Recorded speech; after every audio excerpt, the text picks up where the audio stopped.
can't see very well. Things are jumping out, big spells, fighting evil creatures, killing people, things are appearing in 2 and 10 shots, things are rising from the air. Hunted's a fast-paced game with a lot of depth. We work for the Lord Mayor of Dyfed. We talk about telling a dark story, but we wanted to make sure that our player was going to experience really diverse environments. Terror's down there in the dark. It was just kind of, you know, me and Rob, our art director, getting together and kind of talking about what would it look like, what would the technology be like, and that's kind of the way that the game evolved. When we first started working on the project, it was important to come up with a style that wasn't as clean as classic high fantasy games can be. We know the place. I just felt like a true Middle Ages-like era would be dirty, things would be worn, untended, and so things are crumbling and falling apart. We try to tell the story with the environment. The wear and tear, the grime we put on it, we try to give that sense of history. You know, you come into an area with ancient ruins of some civilization that used to live in an area, but it's about giving the world this richness and this life that is larger than the span of the game story we're telling.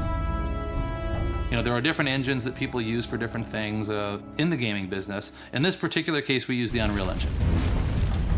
Our focus going into this project was actually try to do what Unreal does best. Third-person shooter games and games that involve cover. And if you are, moving forward into landscapes and environments, the Unreal Engine does it perfect. So what that did was allow us to spend 100% of our efforts on game design and graphic fidelity. Throughout the game, whether you're underground or above ground, you'll come around a corner and get these just amazing views.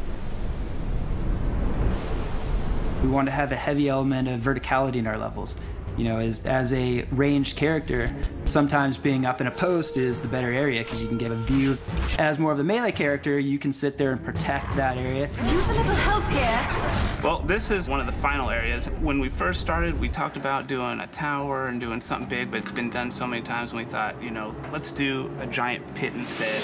There might be a little bit of a spider problem down here. These big pieces of basalt rock, they actually were modeled out in 3D first, so it really has a very sculpted feel. I want them to feel like they're stepping on hard ground and they're climbing up solid stairs and interacting with every facet of the geometry that's on the ground. We need to be at the Fountain of Alicia by morning. It's not so typical in a console game to be able to create your own world. But I can't thank you enough. You know, what happens if I could build my own dungeons? And that was the founding principles of Crucible. What we allow the players to do is, jump in there, grab these unique levels that we created, put them in a map, populate them with the enemies you want and the way that you want, and create an experience for somebody else. There's a whole list of parameters that they can put on, whether it's timed or how many waves of enemies. And we just give the user the ability to be the game maker. At first, when the idea was pitched to me, I actually thought we were crazy. Those beasts are everywhere. So this team goes in there, and they're actually making the levels awesome. What we ended up designing was actually a very cool system. When users fire it up for the first time, they're not going to be intimidated, and it's very straightforward to use. The spark for Hunted comes from a lifetime of making and playing fantasy games. We have this tremendous love for the richness to the world. Every rock, every bit of dirt, every tile of broken pottery, every wall, every bird. It's immersing yourself in this world and this experience, the emotional attachment to the world. It's a roller coaster.